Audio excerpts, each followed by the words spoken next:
Welcome to History for Sleep, where the stories of our world unfold as you drift into dreams. Tonight, let the ancient past guide your imagination, from forgotten kingdoms to mysteries buried beneath the sands of time. Before your eyelids grow heavy, don't forget to like, comment, and subscribe, so the next time you can fall asleep to another story from the ages. Now, close your eyes, let history become your lullaby. And as you drift away, let's get into the video. Throughout history, stories of giants have walked the edge of myth and truth. From the towering beings mentioned in the Bible to the colossal figures carved in ancient stone, one question echoes through time: who were these giants? Were they mere legends born of fear and imagination, or could they have been real, physical beings, remnants of something humanity was never meant to understand? This is where our journey begins, at the crossroads between faith, archaeology, and forbidden ancient knowledge. The question at the heart of this exploration is both simple and profoundly unsettling. Could the Nephilim, those mysterious giants described in the Bible, have been the hybrid offspring of the Anunnaki, the ancient gods of Sumer? Section 1, Introducing the Puzzle, Giants in the Scriptures and Myths. Before jumping to conclusions, we must first ask, what does the ancient record actually say? In the book of Genesis 6 verses 1 to 4 the KJV, we read one of the most cryptic passages in all of Scripture. And it came to pass, when men began to multiply on the face of the earth, and daughters were born unto them, that the sons of God saw the daughters of men that they were fair, and they took them wives of all which they chose. And the Lord said, My spirit shall not always strive with man, for that he also is flesh, yet his days shall be 120 years. There were giants in the earth in those days, and also after that, when the sons of God came in unto the daughters of men, and they bare children to them, the same became mighty men which were of old, men of renown. This short passage has fueled centuries of debate. Who were these sons of God? Were they divine beings, angels, or something else entirely? And the giants, the Nephilim, what were they? If we interpret this literally, it seems to suggest that celestial beings interbred with human women, producing hybrid offspring, half divine, half mortal. But this raises 1,000 questions. Could a spiritual being really reproduce with a human? And if these sons of God were not angels, could they have been something else, something more physical, more ancient, and possibly extraterrestrial? Section 2, The Anunnaki Connection, another story of gods from the sky?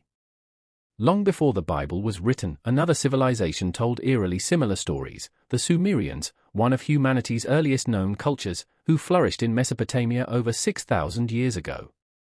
Their text spoke of powerful gods known as the Anunnaki, meaning those who came down from the heavens.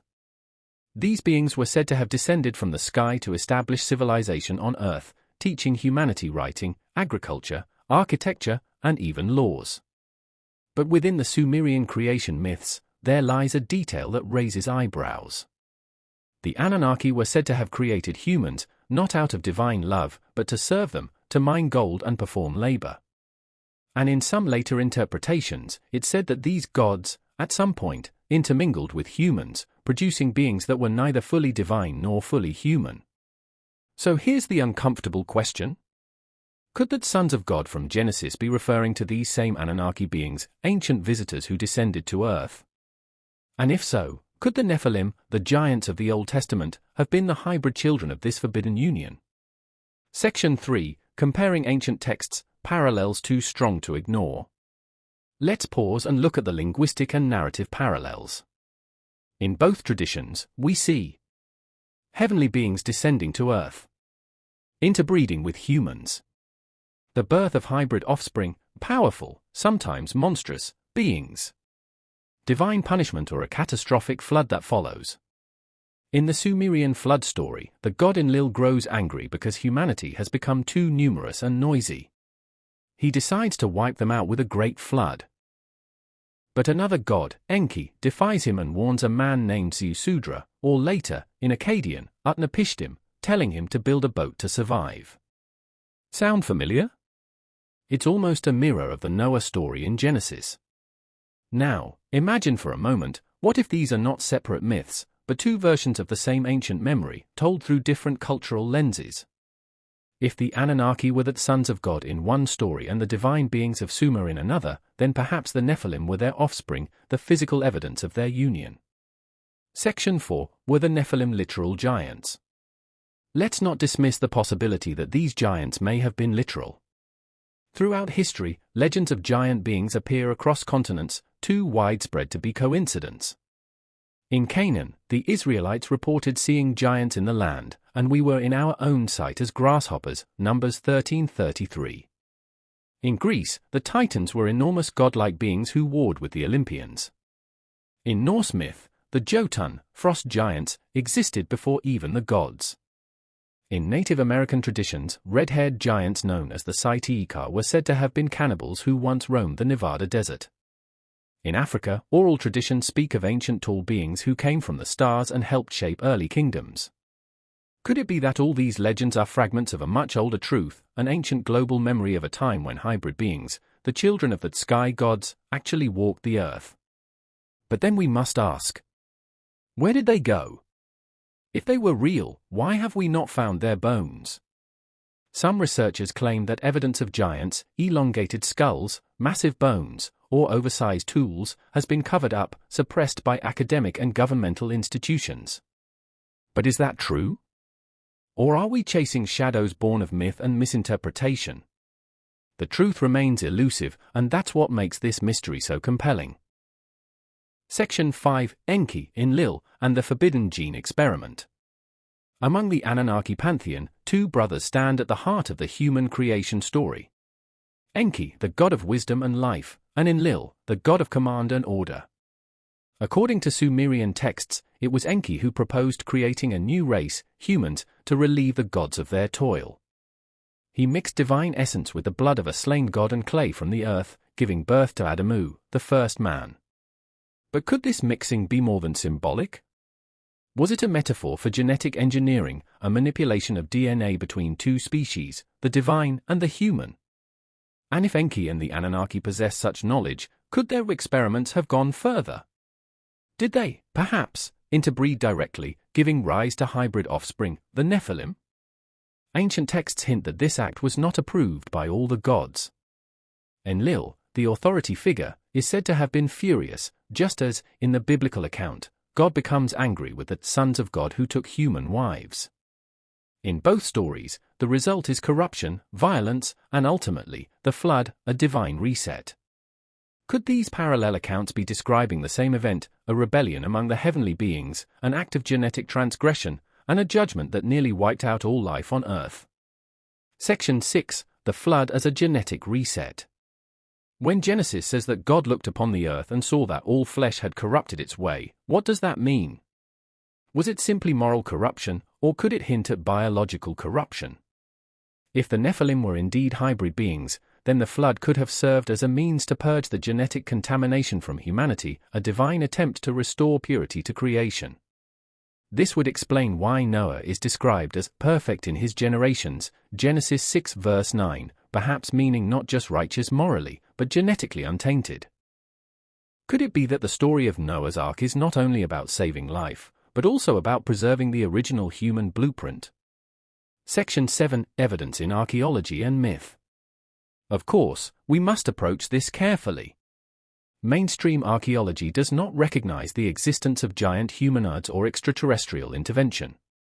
Yet, puzzling discoveries continue to emerge, massive skeletal remains reported in 19th-century newspapers, ancient megalithic structures with stones weighing hundreds of tons, and myths from every continent speaking of beings from the heavens. Sites like Baalbek in Lebanon, Göbekli Tepe in Turkey, and Puma Punku in Bolivia reveal stonework so advanced that even modern engineers puzzle over how they were built. Could these have been the handiwork of the mighty men of old, the hybrid builders, the Nephilim themselves?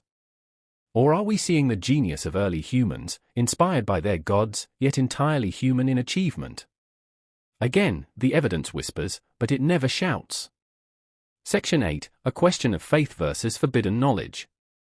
This topic forces us to confront the boundary between faith and forbidden history. If the Anunnaki were indeed the beings the Bible calls the sons of God, then what does that mean for theology? Would it mean that God's creation was interfered with by outside beings? Or does it mean that the ancient texts simply describe the same events using different cultural languages? Perhaps, as some scholars suggest, ancient man interpreted the advanced technology of the gods as divine power, turning visitors from the stars into deities. If so, the story of the Nephilim might be the story of humanity's first contact and its consequences. Section 9. Why the truth may have been buried. If the Nephilim were real, why is there so little open discussion about them? Some say it's because the implications are too destabilizing, that they challenge both religious dogma and scientific orthodoxy. To admit that non-human intelligence once interfered with human evolution is to rewrite everything we know about who we are. But perhaps that's precisely why ancient texts encoded these stories in myth and symbol, to preserve truth in a form that would survive censorship, time, and disbelief. Section 10. The discussion ahead. In the chapters that follow, we will explore these questions in depth. What did the Sumerians truly record about the Anunnaki's interactions with humanity? How does the story of the Nephilim evolve in later texts like the Book of Enoch? Are there archaeological clues that giants once walked the earth? And what might this mean for our understanding of creation, divinity, and the origins of the human race? The deeper we go, the more the lines blur between myth, religion, and history. But perhaps, somewhere in that blur, lies the truth, a truth humanity was never meant to forget. Giants once roamed the earth. That much, nearly every culture remembers.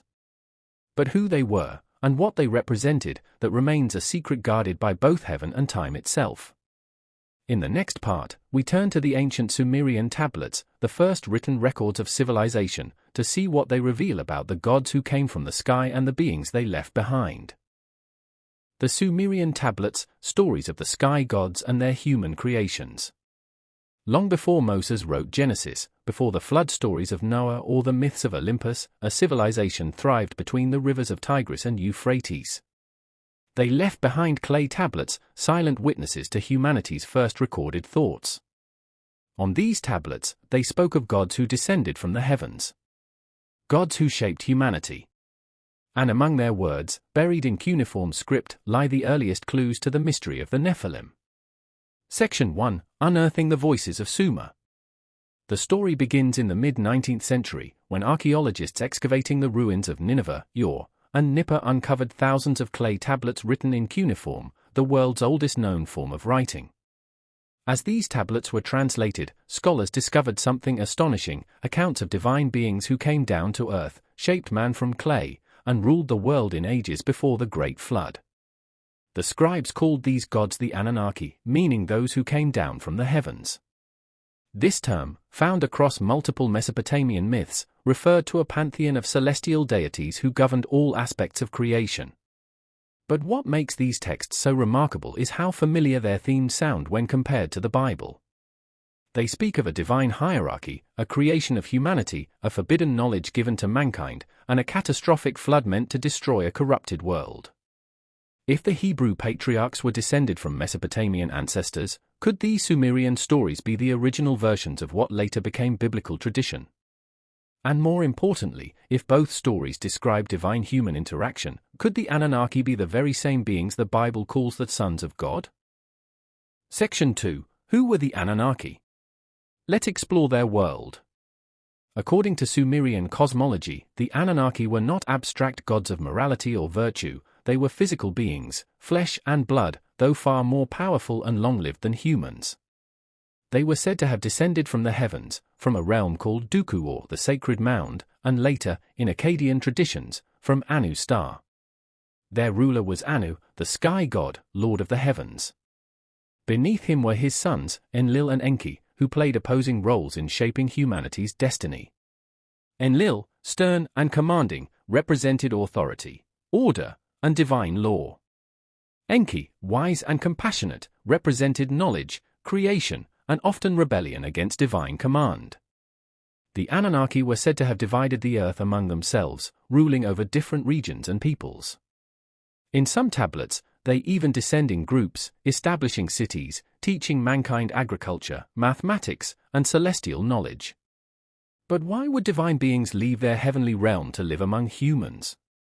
And what drove them to interact, even to interbreed, with mortal women. Section 3. The creation of humanity, a divine experiment. One of the most revealing texts, the Atrahasis epic, describes how the Anunnaki, after laboring on Earth for generations, grew weary of their work. The lesser gods who tilled the fields and dug the canals rebelled against their overlords, demanding relief. To solve this, Enki proposed creating a new being, one that would carry the workload of the gods. In the text, Enki and the mother goddess Ninhursag take clay from the earth and mix it with the blood of a slain god to create the first human. The result? A creature both earthly and divine, capable of labor, yet intelligent enough to serve. Now, consider how this mirrors the biblical creation account. Genesis 2 verse 7 states, "And the Lord God formed man of the dust of the ground, and breathed into his nostrils the breath of life." Both stories speak of a divine act of creation from the earth's material, clay or dust, combined with something of divine origin, breath or blood. But where the Genesis account speaks of a spiritual infusion, the Sumerian story sounds biological, an early description of genetic engineering. Could this be more than coincidence?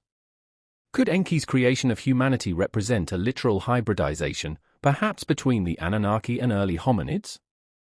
Section 4. The forbidden union, birth of the hybrids. As time passed, the stories grow darker. The Anunnaki were not content merely to create humans, some of them desired them. Later Mesopotamian and biblical traditions echo this, the sons of God seeing the daughters of men as beautiful and taking them as wives. This act was forbidden. In the Book of Enoch, an ancient Hebrew text that expands upon Genesis 6, the Watchers, a group of heavenly beings, descend to earth and take human wives.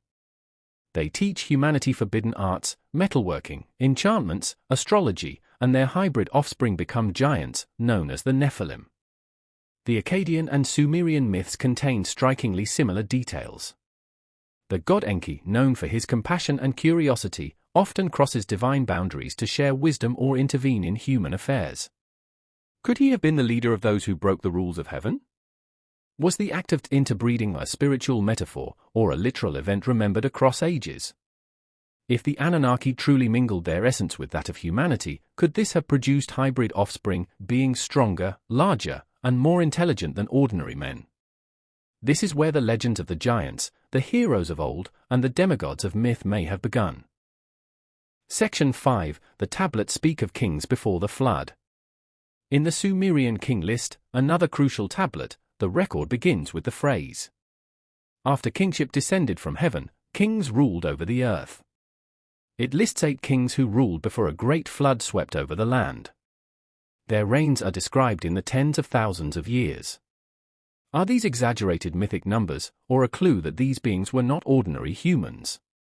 If these pre-flood kings were descended from the gods, part Anunnaki, part human, then their long lifespans would make sense within the context of hybrid vigor or extended genetic potential. The Bible too hints at long-lived figures in the generations before the flood, Methuselah living 969 years, Noah himself living 950. The pattern is striking. Both traditions speak of divine human rulers, vast lifespans, and a catastrophic flood that ends their age. So the question arises, were the antediluvian kings of Sumer and the Nephilim of Genesis the same beings described through different cultural eyes? Section 6. Enki's role in preserving life. One of the most intriguing parallels between the Anunnaki and the biblical account lies in the flood narrative itself. In the Epic of Gilgamesh, and earlier in the Atrahasis epic, we read that the gods decided to destroy humanity with a flood. The reasons vary: overpopulation, noise, or corruption, but the result is the same. However, Enki secretly warns a righteous man, Atrahasis or Utnapishtim, instructing him to build a large boat to preserve life. In Genesis, God warns Noah, giving him precise instructions to build an ark and preserve the species of the earth. Again, both stories share not only the same theme but nearly the same sequence of events. If Enki was indeed a real being, not a myth, could he have been the divine messenger remembered later as Yahweh's voice to Noah? Or could he have been a rebellious god seeking to save his own hybrid creations from annihilation? It's here that the moral lines blur. Was Enki a hero, saving humanity from divine destruction? Or was he a transgressor, protecting the result of a forbidden experiment? Section 7. The knowledge of the gods. Beyond creating humans, the Anunnaki were said to have taught mankind forbidden knowledge, secrets of the stars, metallurgy, architecture, and medicine. The Sumerians credited them with the very foundation of civilization. Every craft, from writing to law, was seen as a gift from the gods. In the Book of Enoch, the fallen watchers also teach humanity forbidden arts, weapon-making, enchantment, astrology, a knowledge that leads to corruption and war. Are we seeing the same event described through two moral lenses? In one, divine beings uplift humanity with wisdom. In the other, they corrupt humanity with power beyond their moral capacity. If this knowledge came from beings more advanced than ourselves, perhaps their divine wisdom was not spiritual but technological, ancient science misinterpreted as magic. This raises a question. Were the Anunnaki gods truly divine, or were they advanced beings, perhaps extraterrestrials, who seeded civilization and genetic life on Earth? Section 8. The evidence hidden in plain sight. Skeptics argue that the similarities between the Bible and the Sumerian texts are evidence of cultural borrowing, not divine or extraterrestrial truth. But others argue the opposite, that these parallels confirm a shared ancient memory of real events. How could two separate traditions, one Mesopotamian, one Hebrew, separated by centuries, contain such precise narrative echoes? Unless both were recording the same event, observed through different theological filters. The Anunnaki's descent becomes the sons of God descending. The creation of humans by divine beings becomes God forming man from dust. The flood sent to cleanse corruption appears identically in both. And what of the giants, the Nephilim, the men of renown? If these were indeed the offspring of divine human unions, their memory might have survived as the demigods of Greek myth, the heroes of Gilgamesh, or the giant kings of early Mesopotamia. Section 9. Were the tablets preserving a hidden history? What if, rather than myth, these texts are encoded memory, the record of events so ancient and world-altering that later generations could only describe them in mythic terms? If the Anunnaki were real, their arrival may represent the beginning of human civilization as we know it. Their genetic manipulation could explain the sudden leap in human intelligence, agriculture, and social structure. And their hybrid offspring, the Nephilim, could explain the strange anomalies in ancient records, the giant rulers, the sons of the gods, the builders of megaliths. But as we explore deeper, we must tread carefully. To reinterpret myth as history is bold, but to ignore consistent global memory may be to ignore humanity's own origins. Section 10. The discussion ahead. In this part, we have examined the Sumerian tablets, the earliest written record of gods who created and mingled with humanity. But the story does not end here. The next part will take us into the Book of Enoch, the banned text that expands on Genesis 6 and offers the most detailed description of the Nephilim ever written. There, we will confront questions that challenge both science and faith. Who were the Watchers? Were they the same as the Anunnaki? And why were their children, the giants, so feared that heaven itself moved to destroy them? The clay tablets of Sumer whisper of gods who came from the stars and shaped mankind from clay. The Bible remembers angels who fell and giants who walked among men. Between these two ancient memories lies a forbidden story, one that may hold the secret of where humanity truly came from. The forbidden union, when the sons of God descended to earth. A dark horizon fades into view, stars above, ancient earth below. The voice of the narrator echoes with quiet awe. If the Anunnaki truly descended from the heavens, the question that follows is one that ancient scribes and priests dared not answer plainly. What exactly happened when they mingled with humankind? Were the Nephilim the results of that forbidden crossing, a genetic blending of celestial and terrestrial life? In this part, we step into the heart of the mystery, the union between gods and mortals, between the divine and the human, between heaven and earth. Section 1. The Sons of God and the Daughters of Men, a closer look at Genesis. Genesis 6 verses 1-4 describes a time when the sons of God saw the daughters of men that they were fair, and they took them wives of all which they chose. At first glance, it reads like a simple story, divine beings attracted to human women. But under the surface lies a cosmic transgression, a blurring of boundaries that should never have been crossed. Who were these sons of God? The traditional theological view says they were angels who rebelled against God. The alternative historical view suggests they were Anunnaki, beings of flesh and power who descended from the heavens. The language of the text itself gives clues. The Hebrew phrase, bin har Elohim, means sons of the gods, a plural form of Elohim, which in ancient contexts can refer to divine beings, not merely the singular creator. So, were these sons and part of the same order as the creator, or a different race entirely, powerful beings mistaken for gods because of their advanced knowledge and longevity? If they were indeed physical, not spiritual, then their union with human women could be understood not as mystical, but as biological. This gives rise to a startling theory that the Nephilim were not just mythic giants, but the literal hybrid offspring of these visitors and early humans. Section 2, the Book of Enoch, the Forbidden Chronicle. To understand this forbidden union, we must turn to a text long excluded from the Bible, the Book of Enoch. Though considered non-canonical by most churches today, it was widely read among early Jewish and Christian communities. In it, the story of Genesis 6 is expanded, dramatically. The book describes a group of angels known as the Watchers, who were assigned to oversee humanity. But, as the story goes, they became enamored with the beauty of human women and conspired to descend to earth in secret. And they took unto themselves wives, and each chose for himself one, and they began to go in unto them and to defile themselves with them. Enoch 7:1-2. Their leader, Semjaza, and 200 others made a pact, a kind of rebellion, to take human women and teach humanity forbidden knowledge, sorcery, weapon-making, enchantments, and astrology. The offspring of this union were described as giants, beings of immense size and strength who devoured all the labors of men, and when humans could no longer sustain them, the giants turned against them and devoured mankind. Enoch 7:5. What we see here is not just mythology, it is a record of catastrophe, of hybrid beings overwhelming humanity and corrupting creation.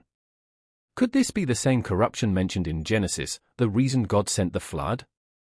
And if we replace the Watchers with the Anunnaki, the story suddenly takes on an even more tangible form. Were these the same beings known to the Sumerians, gods from the heavens who crossed boundaries to mingle with human women? Section 3, the Rebellion of the Watchers and the Wrath of Heaven. In the Book of Enoch, when the Most High sees what has happened, he commands his archangels to act. Uriel is sent to warn Noah of the coming flood. Raphael is told to bind Azazel, one of the fallen Watchers, and cast him into darkness. Gabriel is ordered to destroy the offspring of the Watchers, the giants. Destroy all the sons of the Watchers, for they have done wrong to mankind. Enoch 10:9. This judgment mirrors the Sumerian accounts in a striking way. In Mesopotamian mythology, Enlil, the high god, grows furious when the Anunnaki's experiments, their creation of hybrid beings, spiral out of control. He orders a flood to wipe out all life. Enki, the more compassionate brother, defies this decree, warning his chosen human to build an ark. Two traditions, one Hebrew, one Sumerian, both describing a divine rebellion, the creation of hybrids, a flood sent to destroy them, and a surviving human warned by a sympathetic god or messenger. Could these be different cultural echoes of the same prehistoric event, an ancient disaster caused by forbidden genetic mixing? Section 4, the science behind the myth. Could hybridization be possible? Let's pause to consider a difficult question. If we take these stories literally, how could celestial or extraterrestrial beings reproduce with humans? Some researchers suggest that if the Anunnaki were an advanced biological species, similar but more evolved than humans, interbreeding could theoretically occur, much like how different species on Earth can hybridize if their DNA is close enough. Others propose that the union was not sexual in the human sense, but technological, that the gods used advanced genetic engineering to manipulate the human genome. The Sumerian texts themselves describe the creation of humans as an act of mixing the blood of the gods with the clay of the earth. Could clay represent the raw material of DNA, the genetic building blocks of life? And if so, could the Nephilim have been the result of this continued manipulation, an unauthorized experiment that produced beings too powerful, too unstable, to coexist with humanity? In that light, the sin of the Watchers or the rebellion of the Anunnaki may not be moral disobedience at all, but scientific overreach, tampering with creation itself. Section 5. The physical evidence, giants in the ancient world. Now comes the question skeptics always raise. Where is the evidence? Throughout the last 2 centuries, reports have surfaced of massive skeletons unearthed from burial mounds in North America, in Sardinia, in the Middle East, skeletons measuring 8, 10, even 12 feet tall. In the 1800s, newspapers like the New York Times and Scientific American published articles about these discoveries.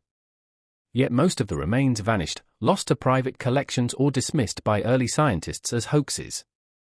Sumerian art also depicts beings far larger than humans, towering figures holding smaller humans as if they were children. Egyptian hieroglyphs show similar proportions. In Bashan, an ancient region mentioned in the Bible, archaeologists have uncovered megalithic tombs so large that only giants could have fit inside. In Deuteronomy 3 verse 11, the Bible even describes Og, king of Bashan, as a remnant of the giants, whose bed was 9 cubits long, over 13 feet. If these were symbolic exaggerations, why were they so consistent across cultures separated by oceans and centuries? And why did nearly every ancient people, from the Greeks to the Hopi, from the Hebrews to the Hindus, speak of giants born from gods and humans? Could this global consistency point to a shared ancient memory, evidence that the Nephilim, or beings like them, once truly existed? Section 6. The Hidden Legacy. What happened to the Nephilim? Genesis 6 verse 4 includes a curious phrase. There were giants in the earth in those days, and also after that.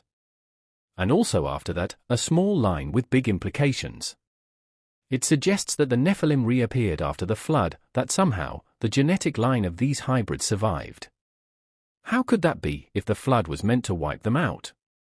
Some propose that the wives of Noah's sons may have carried traces of the hybrid bloodline. Others suggest that not all the Watchers or their offspring were destroyed. After the flood, the Bible mentions other tribes described as giants, the Rephaim, Anakim, and Emim, all descendants of ancient giants. In the book of Numbers, the Israelite spies trembled before them, saying, "And there we saw the giants, the sons of Anak, which come of the giants, and we were in our own sight as grasshoppers." Numbers 13:33. Were these remnants of the original Nephilim line, diluted, perhaps, but still alive? If so, could their descendants have influenced early kingships, bloodlines, or even the idea of divine right to rule? Could ancient royalty, the pharaohs, the Sumerian kings, the giants of Bashan, all trace their lineage back to these hybrid ancestors? It's a chilling thought that the powerful may quite literally have been born to rule because of a genetic inheritance from beings not of this earth. Section 7. Myth or Memory. Why this story persists. Even as religions evolved and empires fell, the story of the giants never disappeared. It survived in myths, in folklore, and even in secret traditions whispered among mystery schools and occult societies. Why does this story persist? Is it simply a metaphor, a symbol of human pride and divine punishment, or is it something deeper, an encoded truth that humanity keeps remembering, no matter how much time passes? Among humans and mingled with them, their presence would have left an indelible mark on human memory. Perhaps that's why every ancient civilization, from the Sumerians to the Mayans, insisted their gods came from the stars and once lived among men. And maybe the Nephilim were not just their children, but their legacy, a reminder that humanity has never truly been alone. Section 8. The Moral Question. Why was this union forbidden? Whether divine or extraterrestrial, the union between the sons of God and daughters of men was clearly forbidden. But why? Was it a moral issue, love that crossed divine boundaries? Or was it a practical one, a fear that the hybrids would overtake humanity, corrupting creation and destabilizing the balance of the world? The Book of Enoch describes how the giants not only consumed human food but also began to devour humans themselves, bringing chaos and terror. Perhaps the prohibition wasn't arbitrary, perhaps it was a necessary law of creation, meant to protect the fragile equilibrium of life on Earth. When that law was broken, the Earth itself cried out for cleansing. Section 9. Echoes in other cultures. This theme of divine-human union appears everywhere. In Greek mythology, gods like Zeus frequently fathered children with mortal women, producing demigods like Hercules. In Hindu mythology, beings from higher realms, devas, interact with mortals, producing children who are part divine. In Mesoamerican lore, the gods descended from the sky to mingle their essence with the people of Earth. Everywhere we look, the same theme repeats: a celestial union, a hybrid race, and divine punishment. Could this global repetition be humanity's fragmented recollection of one ancient event, the fall of the Watchers, the arrival of the Anunnaki, and the rise of the Nephilim? Section 10. Preparing for what comes next. We have explored the Forbidden Union, the act that supposedly brought forth the giants. But we have only scratched the surface of what followed. In the next part, we'll dive into the Great Cleansing, the flood itself, a catastrophe that nearly erased the Nephilim and changed Earth's history forever. Was it a myth? Or was it a real event, a divine intervention to reset a corrupted creation? And if so, what remnants of the Nephilim might still linger among us today, hidden in our blood, our myths, and our forgotten ruins? The union of heaven and earth brought forth beings of unimaginable power. They ruled, they fell, and they were erased, but not entirely. For even in the silence of the ancient world, whispers of the Nephilim remained. And in those whispers, perhaps, lies the truth of who we really are. The hybrid bloodline, when heaven and earth intertwined. When we explore the biblical account of the Nephilim, we encounter one of the most enigmatic claims in ancient scripture, that the sons of God came down and took wives from among human women, and their offspring were mighty giants of renown. But what does that really mean? Were these sons of God divine beings? Fallen angels?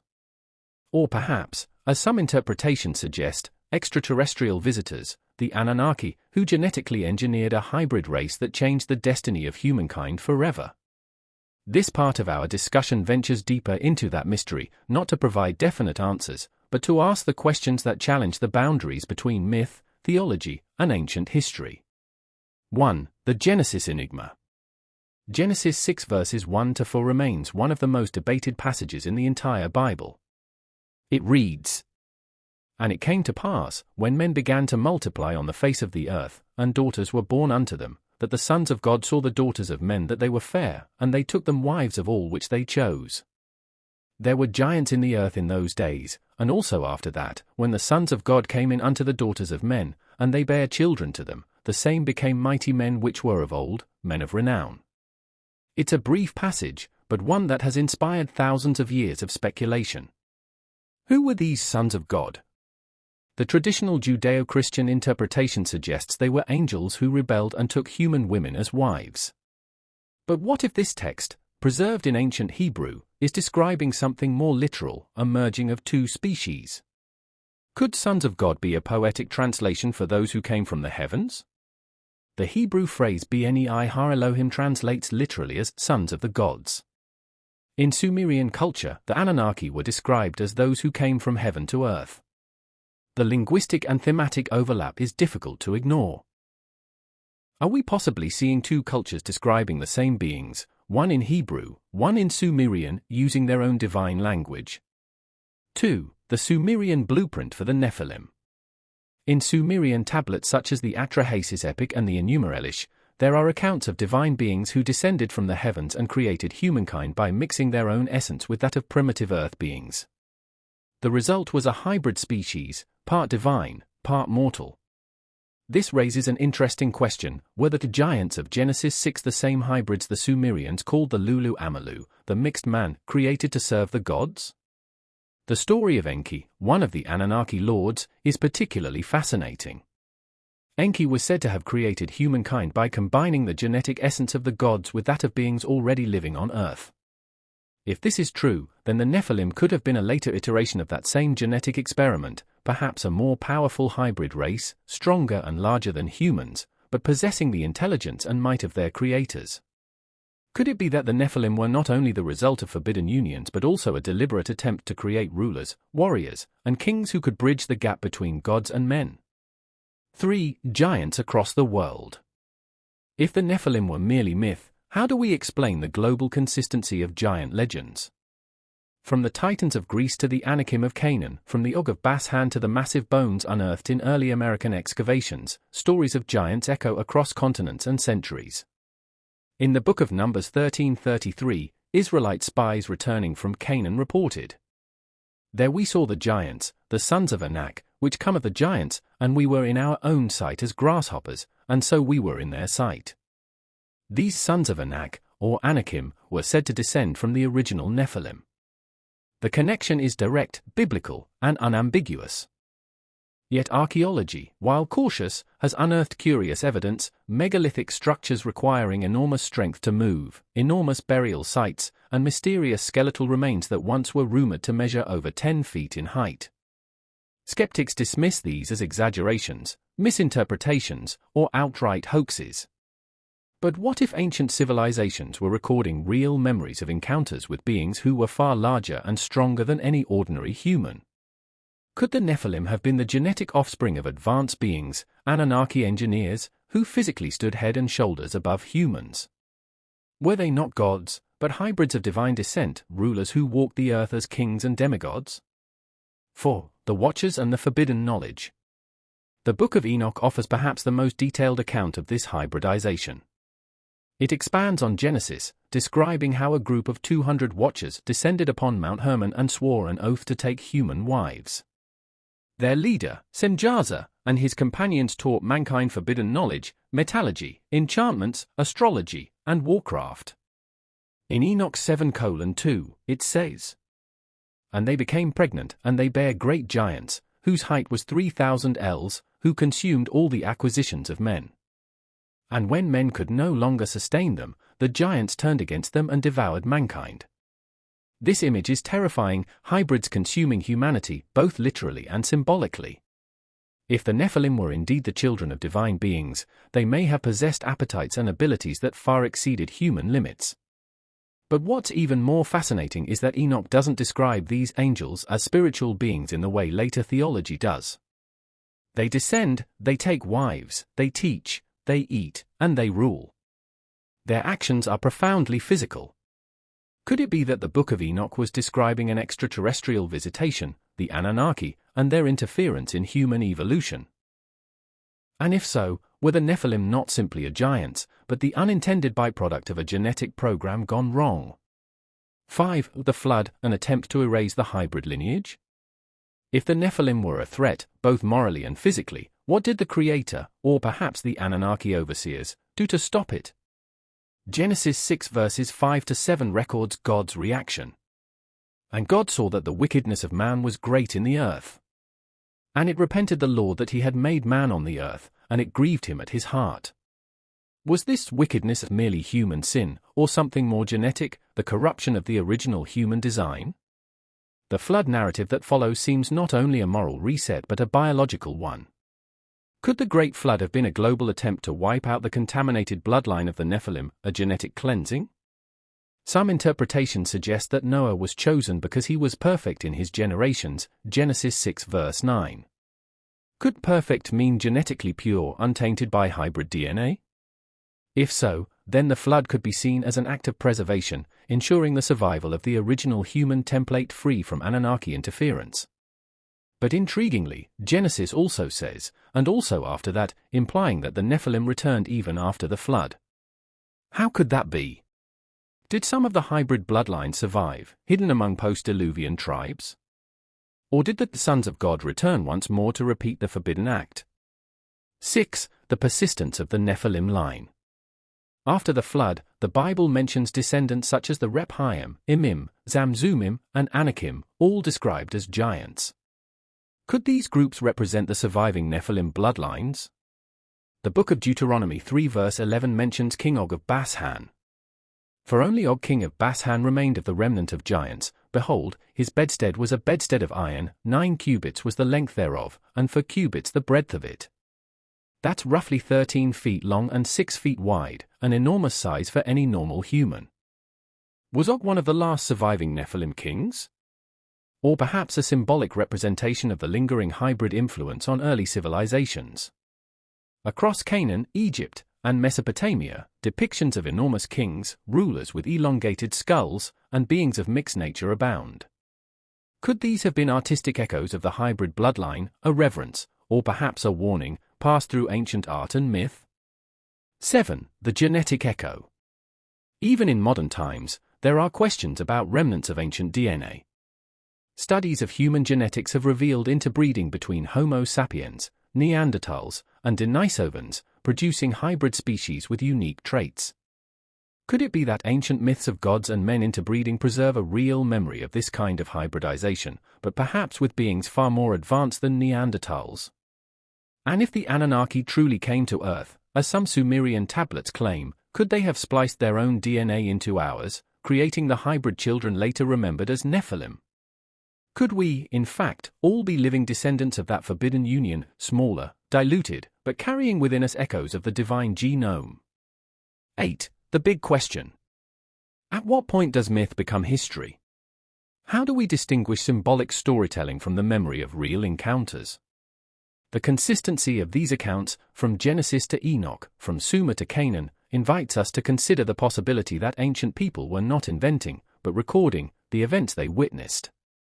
If we strip away the modern vocabulary of angels and aliens, we are left with something startlingly consistent: beings from the heavens descended, interacted with humans, produced hybrid offspring, and left behind stories of giants who walked the earth. Were the Nephilim truly the hybrid children of the Anunnaki, the divine experiment that defied cosmic law? Or are we, even now, still uncovering the genetic and spiritual consequences of that ancient union? The War of the Bloodlines, Nephilim Kings, and the Hidden History of Human Rule. Throughout the ancient world, the story of giants was not just about size or strength, it was about rule, bloodline, and power. From the Canaanite hills to the Egyptian pyramids, from Sumerian ziggurats to Greek mountains, every culture spoke of godlike kings who descended from divine beings. But what if these weren't just mythological symbols? What if these were the remnants of an ancient hybrid lineage, the Nephilim, struggling to maintain dominion over a world meant for humans? In this part, we'll explore how the War of the Bloodlines, divine versus human, may have defined the earliest history of civilization, and how even the Bible itself describes the systematic extermination of these hybrid rulers. Was humanity's early struggle not just about survival, but about reclaiming Earth from the children of the gods? 1. The giants in the land of promise.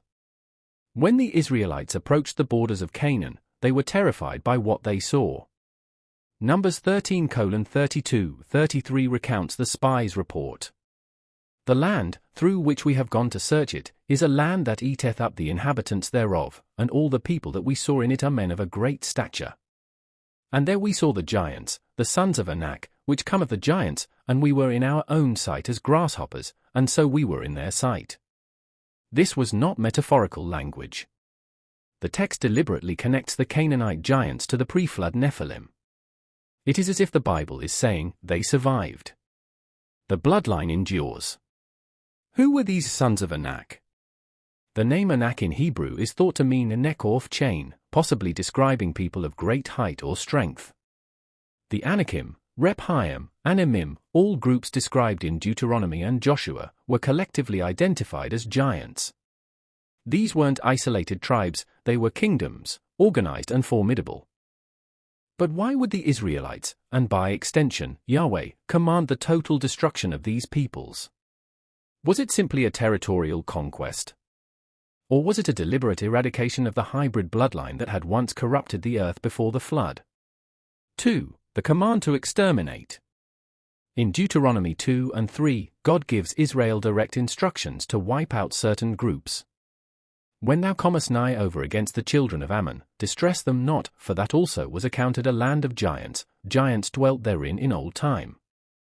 And we utterly destroyed them, as we did unto Sihon king of Heshbon, utterly destroying the men, women, and children of every city. These are some of the most difficult passages in the Bible to understand. Why would a just God order the annihilation of entire nations, men, women, and children alike? Unless, perhaps, these weren't fully human populations. Could the utter destruction have been a necessary cleansing of the hybrid Nephilim bloodline that continued to corrupt the human gene pool? The consistent biblical emphasis on purity, both moral and genetic, is striking. Noah was perfect in his generations. The Israelites were forbidden from intermarrying with certain nations. And now, the command to destroy entire tribes associated with giants. Was this an ancient spiritual war expressed in physical terms, humanity's rebellion against its hybrid overlords? 3. Og of Bashan, the last of the giants. One of the most vivid examples of this ongoing war is found in Deuteronomy 3 verse 11. For only Og king of Bashan remained of the remnant of giants. Behold, his bedstead was a bedstead of iron, 9 cubits was the length thereof, and 4 cubits the breadth of it. 9 cubits translate to about 13 feet. Whether symbolic or literal, it reflects a figure of immense size and dominance. Og ruled over 60 fortified cities in the region of Bashan, modern-day Golan Heights, an area later associated with ancient megalithic sites such as Rujam el-Hiri, circular stone structures whose purpose remains a mystery. Could Bashan have been a stronghold of the surviving Nephilim bloodlines, the last fortress of the hybrids before they were destroyed? Joshua 12 verses 4-5 mentions Og alongside Sihon, another Amorite king, both defeated by the Israelites. If the Amorites were part of the Nephilim lineage, then their defeat represents the symbolic, and perhaps literal, end of the old hybrid rule over Earth. 4. The Davidic Wars against giants. Centuries later, we see echoes of these conflicts in the life of King David. The story of David and Goliath is often told as a tale of faith overcoming fear. But on a deeper level, it may represent the final chapter in Israel's war against the remnant of the Nephilim. 1 Samuel 17 verse 4 describes Goliath of Gath. And there went out a champion out of the camp of the Philistines, named Goliath, of Gath, whose height was 6 cubits and a span. That's approximately 9 feet, 9 inches tall. But Goliath wasn't alone. 2 Samuel 21 and 1 Chronicles 20 record several other giants descended from the same lineage, some with 6 fingers and 6 toes, abnormalities consistent with ancient reports of giant hybrids. And there was yet a battle in Gath, where was a man of great stature, that had on every hand 6 fingers, and on every foot 6 toes, 420 in number, and he also was born to the giant. Were these physical mutations remnant of the mixed DNA between divine and human origins? Could this deformity have been a biological marker of hybrid ancestry? David and his men systematically hunted down and killed the last of these giant warriors. When Goliath fell, it wasn't just a victory for Israel, it was a symbolic end to a bloodline that had begun before the flood. 5. The giants' influence beyond Israel. While the Bible focuses on Israel's encounters with the Nephilim descendants, other ancient civilizations preserve similar records of hybrid kings and divine rulers. Could it be that while Israel was destroying the giants in Canaan, other nations were venerating them as gods? In Egypt, for instance, the pharaohs claimed descent from the gods, a divine bloodline that legitimized their rule. Many statues and carvings depict them as towering figures towering over ordinary humans, often with elongated skulls resembling hybrid features. In Mesopotamia, the early Sumerian kings listed in the Sumerian king list ruled for thousands of years, an impossibility for normal humans. The list even declares, when kingship descended from heaven, kings ruled for thousands of years. Could this mean that the first kings were not mortal men, but hybrid beings, the offspring of the Anunnaki? Even in the Americas, legends of Quetzalcoatl, Viracocha, and the white gods tell of tall, radiant beings who brought knowledge to mankind. The consistent theme of the sky-descended rulers suggests a single, global narrative of hybrid governance. 6. Bloodlines of the gods, hidden in plain sight. If the Nephilim were wiped out, could their bloodline still survive, hidden, diluted, and spread among royal families throughout history? The idea of divine right in monarchies, that kings ruled by the will of heaven, could be a remnant of that ancient belief in hybrid lineage. Many noble houses trace their ancestry back to gods, angels, or celestial beings. The Merovingian dynasty of France, for example, claimed descent from a sea creature, possibly symbolic of an otherworldly being. The Egyptian pharaohs called themselves sons of Ra. The Inca emperors referred to themselves as children of the sun. Were all these simply metaphors? Or were these rulers preserving, consciously or not, the legacy of an ancient hybrid bloodline, the same lineage that began when the sons of God took daughters of men?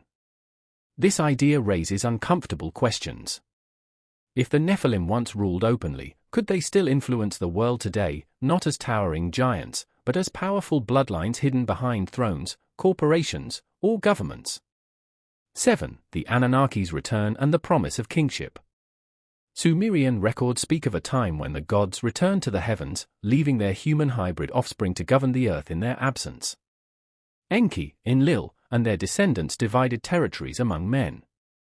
Could this be the same transition described in Genesis, when divine beings ceased to mingle directly with humanity, but their genetic and spiritual legacy continued through chosen bloodlines? Even the Bible echoes this idea of heavenly authority passed down to earthly rulers. Psalm 82 verse 6 says, "I have said, ye are gods, and all of you are children of the Most High." Was this a poetic reminder of man's divine image, or a literal statement acknowledging that some among humanity carried a spark of celestial origin? And if that's true, how much of human history has been shaped by these unseen descendants, kings and emperors whose ancestry traces back not merely to man, but to beings from the heavens? 8. The Hidden War. From a spiritual perspective, the war of the bloodlines may represent more than physical conflict. It could symbolize the cosmic struggle between corruption and restoration, between the altered and the original human design. If the Nephilim were indeed hybrid beings, their existence blurred the boundary between heaven and earth, violating divine order. The flood, the conquests, and even the wars of David may all reflect God's plan to restore balance, to reclaim creation from the contamination of the divine-human fusion.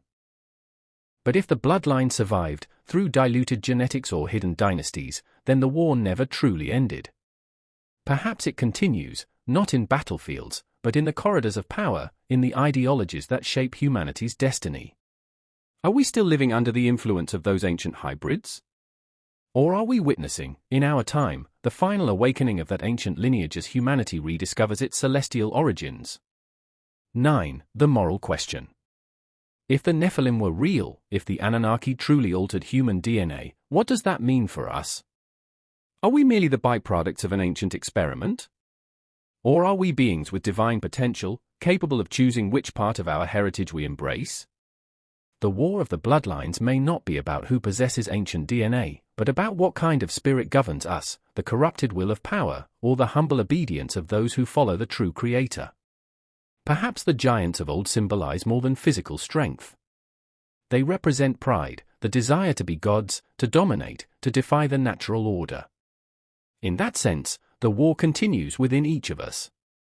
10. The mystery endures. Archaeologists still uncover ancient structures that defy explanation, stones weighing hundreds of tons moved with impossible precision, monuments aligned to celestial bodies, and skeletons whose proportions challenge accepted history. Are these remnants of the world the Nephilim built? Or are they merely echoes of human ingenuity inspired by myth? The deeper we dig, the more we find the same story: beings from the heavens, hybrid kings, and humanity's struggle to reclaim its place on earth. Whether one believes these were literal giants or symbolic archetypes, the mystery of the Nephilim continues to captivate because it touches on the oldest human question: where did we come from? And if the Anunnaki and the Nephilim were once real, then perhaps the story of their fall is also a warning of what happens when creation forgets its creator. A world on the brink. As we continue this deep exploration into the mysterious connection between the Nephilim and the Anunnaki, one question becomes unavoidable: if such beings once walked the earth, where did they go? Every ancient civilization, from Mesopotamia to Mesoamerica, speaks of a time when the gods walked among men, and a great cataclysm that wiped them away. But was this story merely allegory, or could it be a distant memory of a real extinction event, one that erased the hybrid offspring of divine beings and humanity?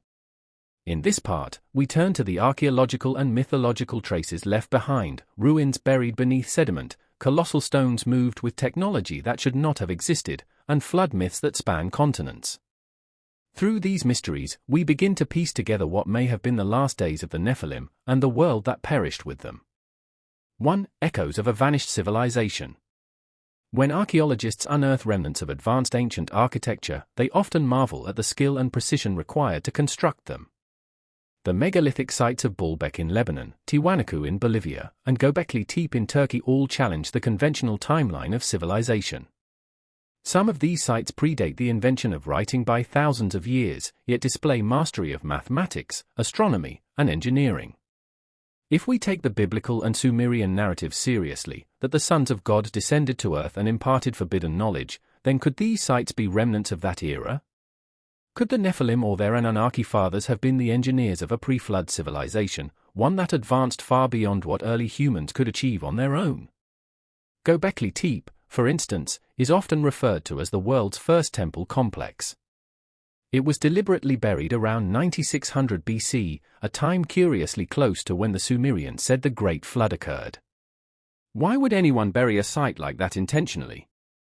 Was it an attempt to preserve sacred knowledge, or to hide something the post-flood world was not meant to rediscover? 2. The flood myths, a shared memory. Virtually every ancient culture recounts a catastrophic deluge that wiped out the majority of humanity.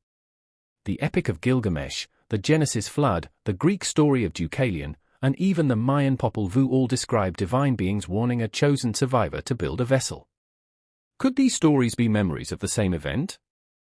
The Book of Genesis, 6:11-13, states that the earth was corrupt before God, and filled with violence, which led to the decision to destroy all living things with a flood. In the Book of Enoch, the reason for the flood becomes clearer: it was to cleanse the earth of the Nephilim, whose bloodline had corrupted creation. The Nephilim had devoured all that men produce, and when humans could no longer sustain them, they turned to cannibalism and bloodshed. If this divine judgment was aimed at purging the earth of these hybrid beings, then the Great Flood wasn't merely a punishment, it was an act of restoration. 3. Geological and archaeological hints of a cataclysm. Science provides intriguing support for a massive global flood-like event. Around 12,800 years ago, a sudden climate event known as the Younger Dryas caused global temperatures to plummet, glacier to melt rapidly, and sea levels to rise dramatically. Many scientists believe this was triggered by a comet impact or massive solar event. Underwater archaeology has uncovered several mysterious ruins beneath the ocean's surface: the Yonaguni Monument in Japan, the Dwarka ruins off the coast of India, and the Bimini Road in the Bahamas. These sites suggest that human settlements once existed at sea levels far lower than today's, only to be submerged after a cataclysmic rise in the oceans. Were these cities built by humans alone? Or were they remnants of the antediluvian civilizations the Bible and Sumerian texts describe? If the Anunnaki and their offspring were indeed the architects of these advanced societies, their destruction by floodwaters might explain why so many of these ruins lie hidden beneath the seas, forgotten, waiting to be rediscovered. 4. The Nephilim before the flood. Before their destruction, the Nephilim were said to have ruled as kings, giants, and mighty warriors. The Book of Jasher, an ancient Hebrew text mentioned in the Old Testament, portrays them as tyrants who enslaved humanity and filled the earth with bloodshed. They were celebrated for their strength and size, yet feared for their arrogance. The Sumerians echoed this sentiment through the figure of Gilgamesh, described as 2/3 god and 1/3 man. His story mirrors that of the Nephilim, a semi-divine ruler who sought immortality and ultimately failed. Could Gilgamesh be one of the last survivors of that hybrid race, a Nephilim king who lived on after the flood? Interestingly, the Epic of Gilgamesh describes his journey to meet Utnapishtim, the Sumerian Noah, to learn the secret of eternal life. Gilgamesh's tale, preserved on cuneiform tablets, may represent the fading memory of a world destroyed by divine wrath, and of those who tried to escape it. 5. The Divine Council and the Decision to Destroy. The Bible, in Genesis 6, portrays God as lamenting what had become of his creation. "My spirit shall not strive with man forever," he declares. But the Book of Enoch expands this into a heavenly council scene. The archangels, Michael, Gabriel, Raphael, and Uriel, appeal to God, saying that the earth cries out because of the blood shed by the giants. Enoch is then sent to deliver a message to the Watchers, the fallen angels who fathered the Nephilim. "You were once holy," Enoch tells them, "but you have defiled yourselves with women." Their punishment was severe. They were bound in the depths of the earth, in what the Greeks later called Tartarus. This act of judgment was not only spiritual but physical, the annihilation of their hybrid offspring. The flood thus serves as both a spiritual cleansing and a genetic reset, removing the taint of divine human corruption from the face of the earth. 6. Survivors of the cataclysm. Yet even after the flood, the Bible intriguingly states, there were giants in the earth in those days, and also after that, Genesis 6 verse 4. This phrase, "and also after that," has puzzled scholars for centuries.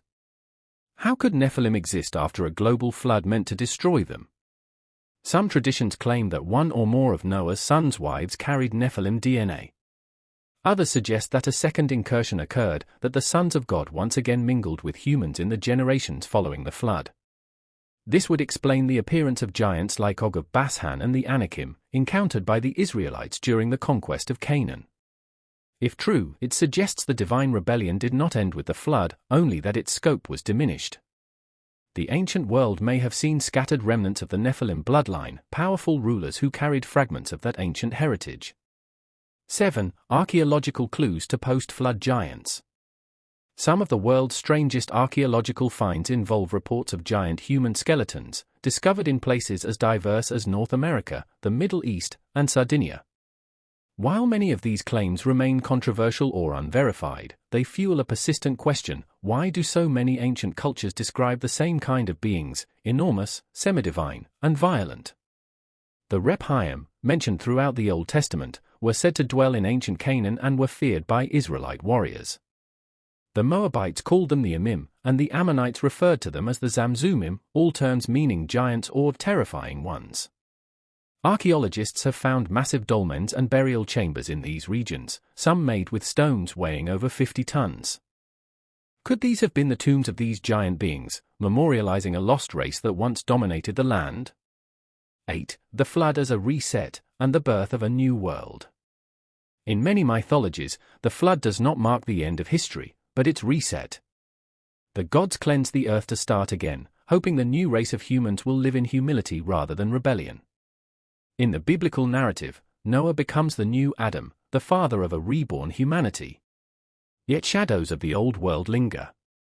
Nimrod, the great-grandson of Noah, is said to have become a mighty one, a phrase some interpret as a reference to the Nephilim. He builds the Tower of Babel, seeking to reach the heavens. The rebellion against the divine order continues, not through giants of flesh, but through empires of pride and domination. It's as though the spirit of the Nephilim persisted, not in size but in ambition, in the desire to be gods rather than serve them. 9. Hidden evidence beneath the sands. From the deserts of Iraq to the highlands of Peru, archaeologists continue to uncover remnants of civilizations whose origins defy explanation. Some discoveries, such as the massive stone blocks at Sacsayhuaman, or the precision-cut granite of Abu Roash, suggest techniques beyond the capability of early Bronze Age cultures. Could these be remnants of the same lost age described by the ancients, the world before the flood? If the Nephilim or the Anunnaki indeed influenced early human development, their fingerprints may still lie buried beneath layers of soil, waiting for rediscovery. The challenge, of course, is that any artifact predating 10,000 BC immediately challenges the accepted model of human history. So, are these finds dismissed because they are false, or because they don't fit the narrative? The memory of giants. The story of the Nephilim's fall is one of judgment, cleansing, and rebirth, but it also serves as a warning. It tells of beings who overstepped their boundaries, of forbidden knowledge that led to destruction, and of a world wiped clean to restore balance.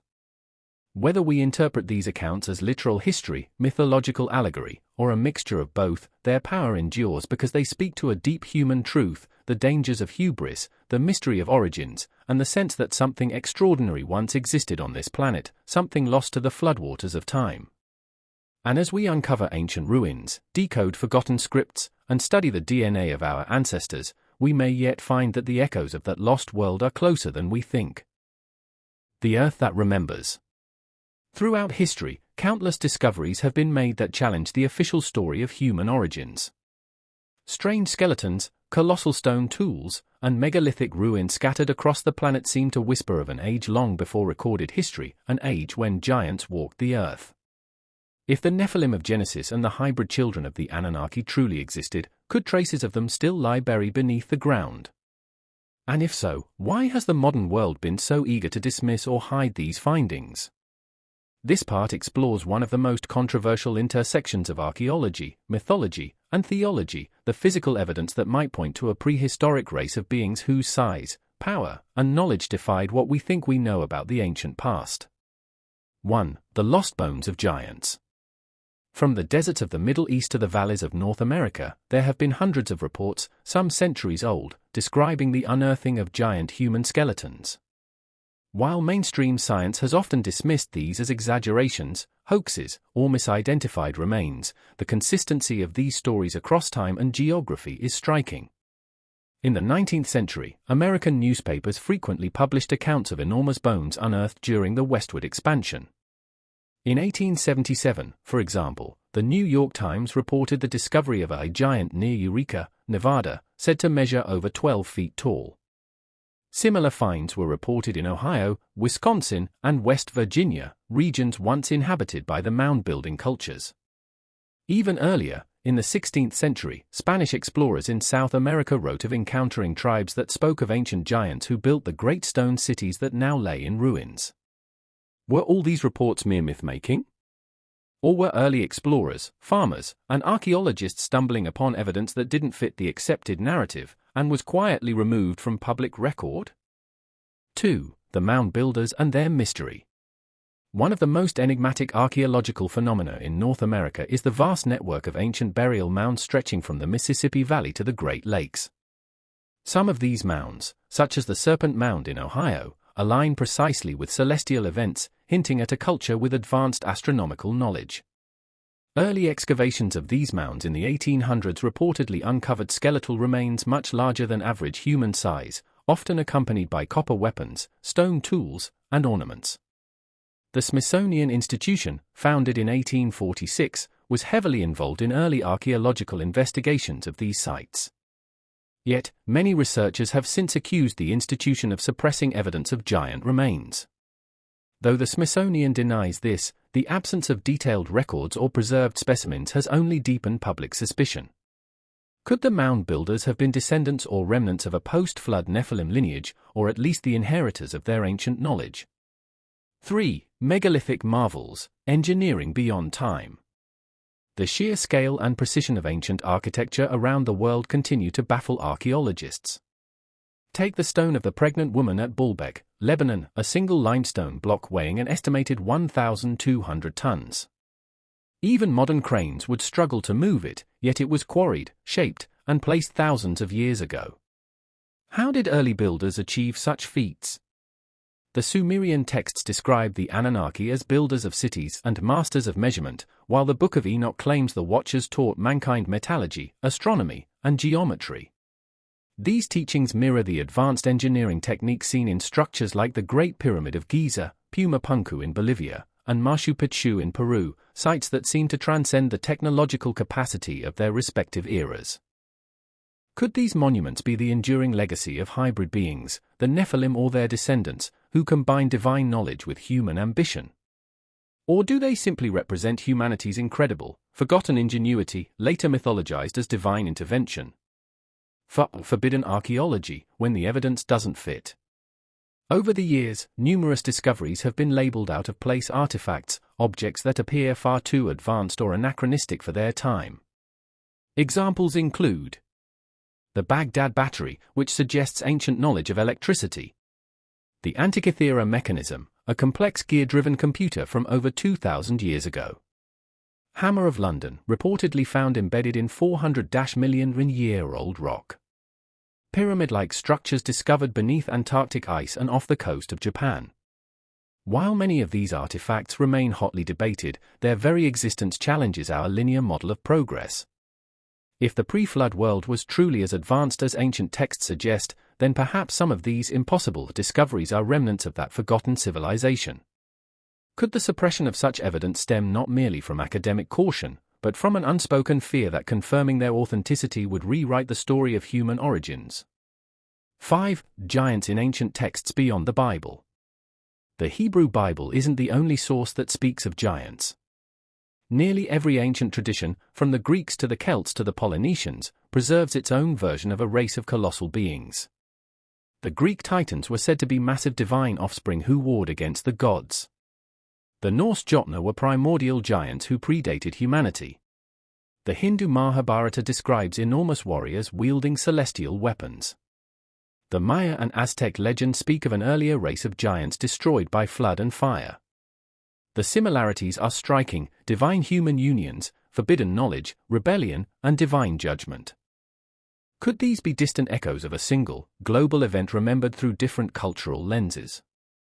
If so, then perhaps the Bible's Nephilim, the Sumerian Anunnaki hybrids, and the mythic giants of the world's religions all refer to the same phenomenon, interpreted through the languages and beliefs of their respective peoples. 6. The stone witnesses, titans of architecture.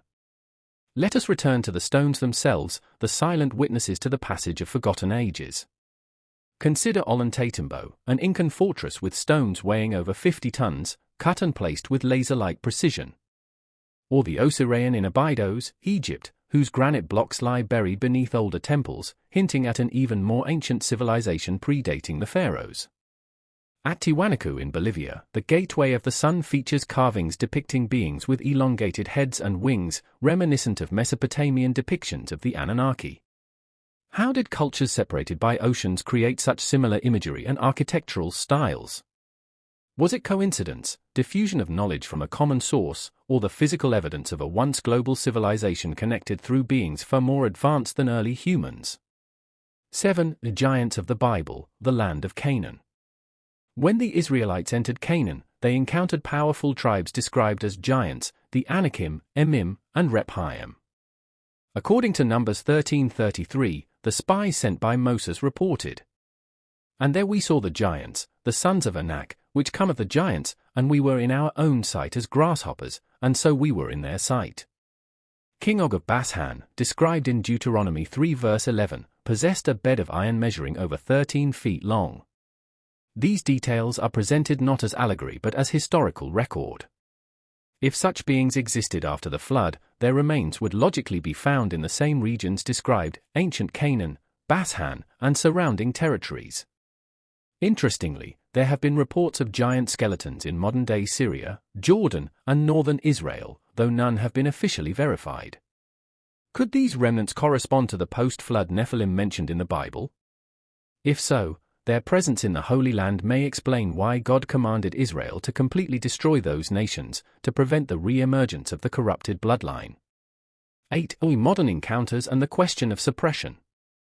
In recent decades, military and private researchers have allegedly encountered evidence that giants may not be merely ancient history. One controversial account, known as the Kandahar giant story, claims that U.S. soldiers in Afghanistan encountered and killed a red-haired giant standing over 12 feet tall.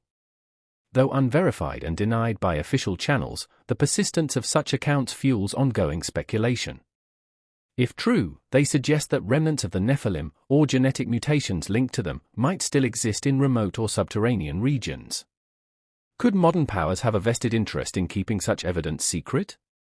If the reality of hybrid beings or ancient advanced races were publicly confirmed, it would challenge both religious dogma and scientific orthodoxy, reshaping how humanity views its place in creation. 9. The guardians of knowledge.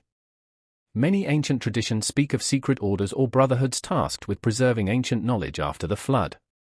The Egyptian priesthood, the Magi of Persia, and later Freemasonic traditions all claim lineage from the keepers of pre-flood wisdom. Could these secretive groups have been founded by survivors of that lost world, those who carried fragments of the forbidden teachings once imparted by the Watchers? If so, the megalithic sites and sacred geometries we see today may not only be ruins of the past, but encoded messages left by those who remembered, markers of the Nephilim's lost empire, preserved for those with eyes to see. The earth still speaks. The stones, the myths, and the whispered discoveries all point to one haunting possibility: the story of the Nephilim and the Anunnaki may not be myth at all, but the fragmented memory of an erased chapter in human history. The flood may have swept away their cities, but the earth itself seems unwilling to forget. Every buried temple, every submerged ruin, and every tale of giants carved into oral tradition may be the echoes of that vanished age, an age when heaven and earth briefly mingled, and the world was forever changed. Yet, as more archaeological discoveries surface and ancient texts are re-examined, we are left with a question that science cannot easily dismiss. If these legends are merely stories, why does the ground itself seem to agree with them? When the blood of the gods lingered. If the Nephilim were indeed the hybrid offspring of divine beings and humans, then the Great Flood was meant to erase their influence forever. Yet scripture, archaeology, and ancient myth alike hint that their bloodline may have survived, subtly weaving itself into the story of kingship, empire, and secret power.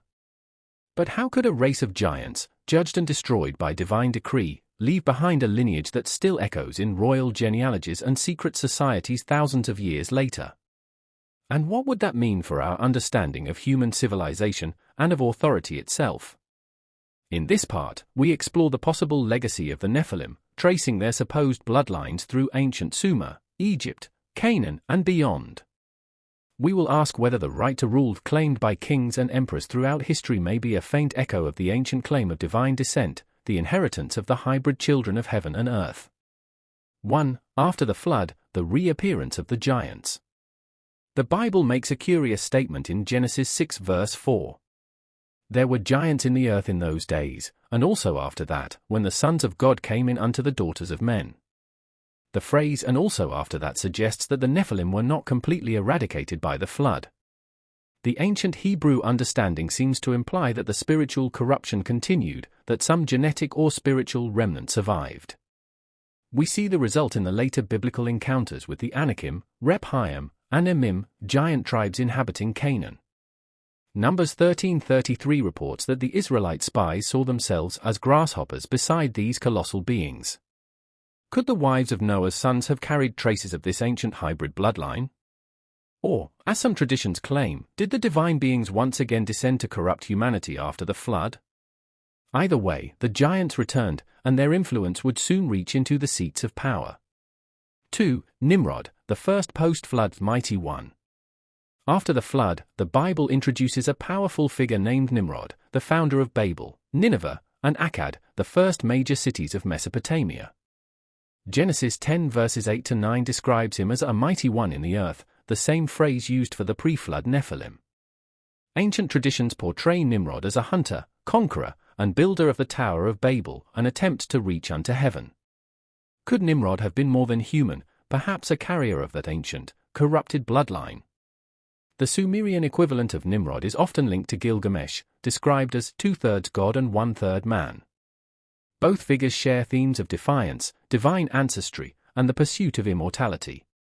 If Nimrod or Gilgamesh was indeed a descendant of the Nephilim, it would mean that the blood of the Anunnaki continued to flow through the first empires of the post-flood world.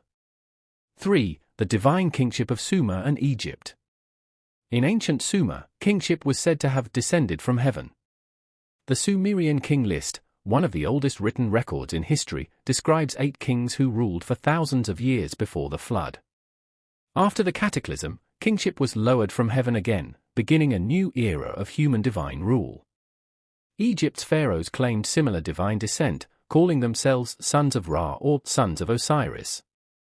Their bloodline was sacred, and royal incest was practiced to preserve it. The same pattern emerges across civilizations, the divine right of kings. Why did so many ruling dynasties claim that their authority came from heaven, or that they were literal descendants of gods? Could this shared belief trace back to a real genetic or spiritual heritage, the surviving Nephilim bloodline that merged with early humanity and carried its influence through millennia? 4. The Canaanite giants and the Israelite wars. When Joshua led Israel into the Promised Land, they encountered tribes known for their size and strength, the Anakim of Hebron, the Rephaim of Bashan, and the Zamzummim of Ammon. Deuteronomy 2 verses 10 to 11 records that these tribes were known as giants, and that King Og of Bashan's bed measured over 13 feet long. If these people were truly descendants of the pre-flood Nephilim, their presence explains why God commanded Israel to utterly destroy certain nations. It was not ethnic cleansing, but spiritual cleansing, a continuation of the divine effort to remove the corrupted lineage from the earth. However, some may have escaped. Could these survivors have fled northward, into regions like Anatolia, Greece, or even Western Europe, where legends of giant kings, demigods, and titans would later emerge? 5. The ancient bloodlines of power. Throughout human history, the pattern of divine or semi-divine rulership persists. The pharaohs of Egypt, the kings of Babylon and Assyria, the emperors of Rome, and even medieval European monarchs all claimed descent from divine beings. The Egyptian pharaohs called themselves gods among men. The Babylonian kings traced their ancestry to the gods of Anu and Enki, the same deities associated with the Anunnaki. The Roman emperors declared themselves descendants of Venus or Jupiter. Even the British royal line has ancient traditions claiming descent from the House of David, a bloodline tied to divine favor. Were these claims purely symbolic, or were they vestiges of an ancient truth? Could the concept of blue blood be more literal than metaphorical, hinting at the lingering traces of a hybrid heritage from a time when the divine walked among men? 6. The serpent bloodline and global myths of divine descent. Many myths refer to an ancient serpent bloodline that carried hidden wisdom and authority. In Sumer, the god Enki was symbolized by the serpent, a creature associated with knowledge and transformation. In the Bible, the serpent is the deceiver of Eden, yet the symbol of the serpent appears in nearly every ancient culture. In Egypt, the Urea serpent represented royal divinity. In Mesoamerica, Quetzalcoatl, the feathered serpent, was the god who brought knowledge to humanity. In China, dragons, serpentine beings, symbolized imperial power and heavenly mandate. Could these recurring serpent symbols represent the same underlying truth, the continuation of an ancient, forbidden knowledge passed through generations of rulers who traced their ancestry to the sons of the gods? If the Anunnaki or the Fallen Watchers were indeed the serpent figures of early human history, then those who carried their genetic or spiritual heritage may have perpetuated the serpent's legacy, hidden in plain sight within human civilization. 7. From ancient thrones to secret societies. As centuries passed and divine kingship gave way to republics and empires, the old bloodlines did not disappear, they adapted. Many researchers have drawn parallels between ancient priest kings and the later mystery schools and secret societies that preserved esoteric teachings.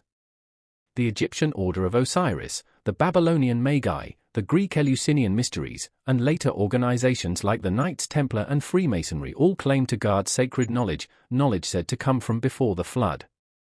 Was this knowledge simply philosophical, or was it part of a deeper effort to maintain influence over humanity, the lingering will of the ancient hybrids who once ruled the world openly? Whether symbolic or literal, the same thread of secrecy runs through history, an elite group claiming descent or initiation from ancient gods, guiding the fate of nations from the shadows. 8. The bloodlines in medieval and modern times. In medieval Europe, genealogists and monarchs took the idea of divine descent very seriously. The Merovingian dynasty of France, for example, claimed to be descended from a supernatural being who came from the sea, reminiscent of the ancient Apkallu, the semi-divine sages of Mesopotamia. Later, the concept of royal blood and a divine right continued to justify rule. Even today, royal families in Europe trace their lineage back thousands of years, often to figures shrouded in myth. In modern times, theories about the persistence of these bloodlines have merged with global politics. Some researchers have noted that many powerful families, from historical monarchs to political dynasties, share distant genetic or genealogical links. Whether coincidence or not, it raises a fascinating question. Has humanity's leadership always been influenced by a single, ancient lineage, one that claims descent from beings who were not entirely human?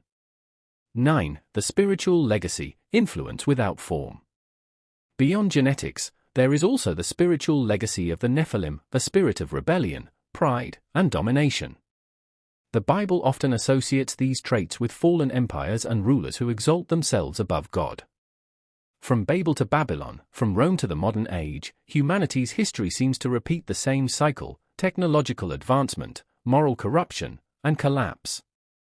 Could this recurring pattern be the echo of that ancient defiance, the same spirit that drove the Nephilim to seek godhood through forbidden means? Perhaps the true legacy of the Nephilim is not in royal bloodlines, but in the human heart, the enduring temptation to be as gods, a desire that still shapes science, politics, and philosophy today. The bloodline and the battle for the soul of humanity. If the stories are to be believed, the Nephilim did not merely perish in the flood, they adapted, evolved, and merged into human history. Their influence can be seen in the divine kingships of antiquity, the secret societies of the medieval era, and perhaps even the corridors of power today.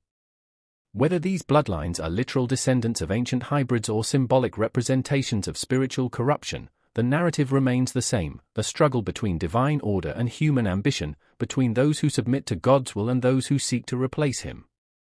As the Book of Daniel and Revelation foretell, the final empire of mankind will once again mirror the days of Noah, a time of great knowledge, rebellion, and hybridization between the human and the divine.